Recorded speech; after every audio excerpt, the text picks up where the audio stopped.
Hatchet by Gary Paulsen, Chapter 13.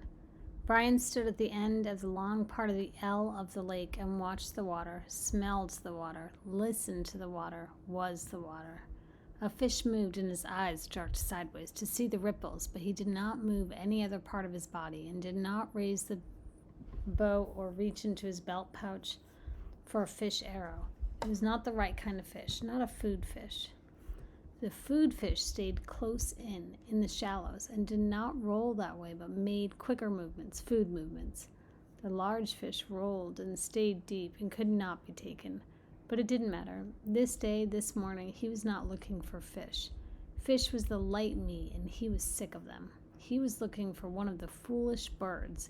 He called them foolbirds. And there was a flock that lived near the end of the long part of the lake. But something he did not understand had stopped him, and he stood, breathing gently through his mouth to keep silent, letting his eyes and ears go out and do the work for him. It had happened before this way. Something had come into him from outside to warn him, and he had stopped. Once it had been the bear again. He had been taking the last of the raspberries, and something came inside and stopped him. And when he looked where his ears said to look, there was a female bear with cubs. Had he taken 2 more steps, he would have come between the mother and her cubs, and that was a bad place to be.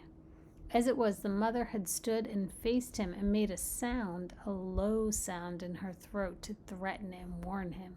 He paid attention to the feeling now, and he stood and waited patiently, knowing he was right and that something would come. Turn, smell, listen, feel, and then a small sound. And he looked up and away from the lake and saw the wolf. It was halfway up the hill from the lake, standing with its head and shoulders sticking out into a small opening, looking down on him with wide yellow eyes. He had never seen a wolf, and the size threw him, not as big as a bear, but somehow seeming that large. The wolf claimed all that was below him as his own, took Brian as his own. Brian looked back and for a moment felt afraid because the wolf was so right. He knew Brian, knew him and owned him, and chose not to do anything to him. But the fear moved away, and Brian knew the wolf for what it was. Another part of the woods, another part of all of it. Brian relaxed the tension on the spear in his hand, settled the bow in his other hand from where it had started to come up. He knew the wolf now as the wolf knew him, and he nodded to it, nodded and smiled.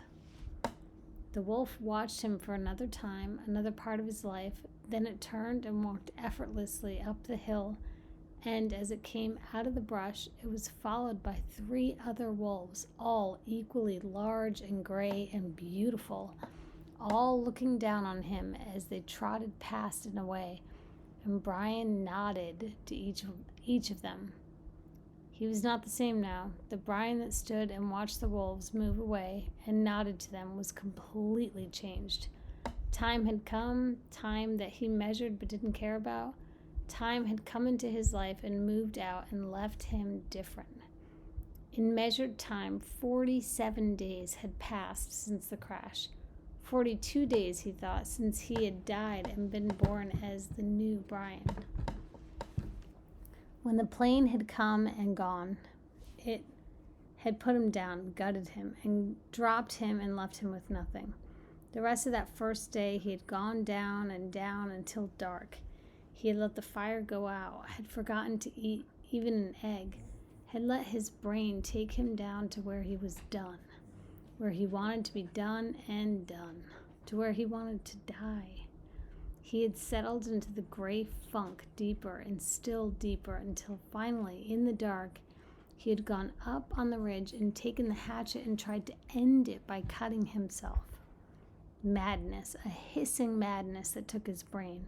There had been nothing for him then, and he tried to become nothing, but the cutting had been hard to do, impossible to do, and he had at last fallen to his side, wishing for death, wishing for an end, and didn't sleep. With his eyes closed and his mind open, he lay on the rock, through the night, lay and hated and wished for it to end, and thought the word cloud down, through that awful night. Over and over the word, wanting all his clouds to come down.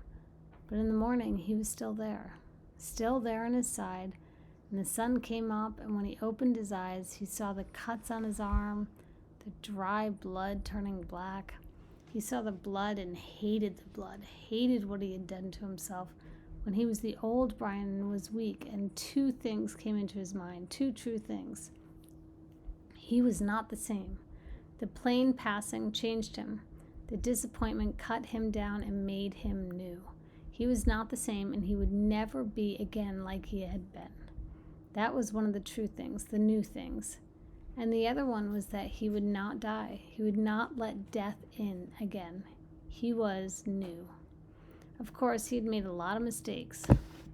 He smiled now, walking up the lake shore after the wolves were gone, thinking of the early mistakes, the mistakes that came before he realized that he had to find new ways to be what he had become. He had made new fire, which he now kept going using partially rotten wood because the punky wood would smolder for many hours and still come back with fire. But that had been the extent of doing things right for a while. His first bow was a disaster that almost blinded him. He had sat a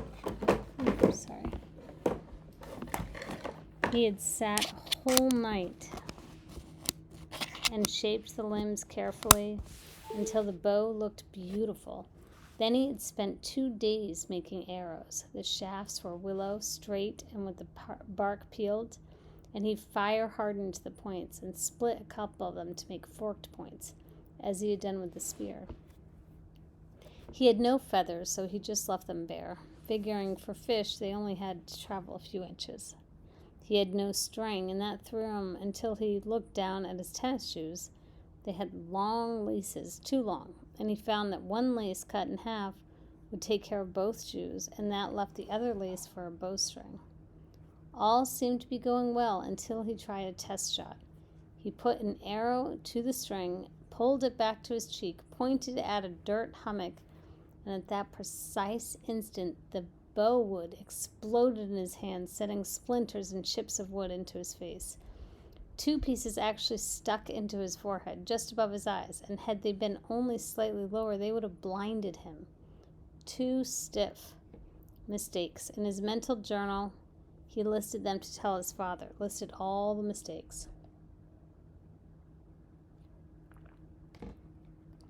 He had made a new bow with slender limbs and a more fluid, gentle pull, but could not hit the fish, though he sat in the water and was, in the end, surrounded by a virtual cloud of small fish. It was infuriating.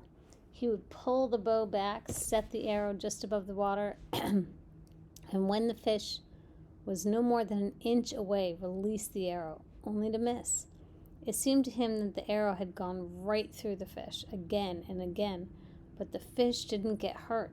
Finally, after hours, he stuck the arrow down into the water, pulled the bow, and waited for a fish to come close. And while he was waiting, he noticed that the water seemed to make the arrow bend or break in the middle.